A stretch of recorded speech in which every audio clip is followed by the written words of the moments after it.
how to change any of the bulbs or the centre high mounted light on the back end of your Citroen C1, let me show you how. To remove the chimsel, you'll need a Phillips head number 2, not a posi. Once you've got the screws out, simply pull it out of the body like so. To remove the bulb holder,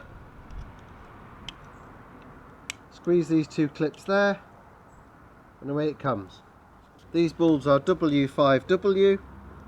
They simply pull out and push in to replace. You can leave it connected to the harness and you can press the brake pedal to check them even without the ignition on. To put the chimsel back, push the bulb holder home, just push it down at each end and the centre will clip in. Slot that back into the body, put the screws back in. If you found this video useful, give it a thumbs up and I'll see you again soon.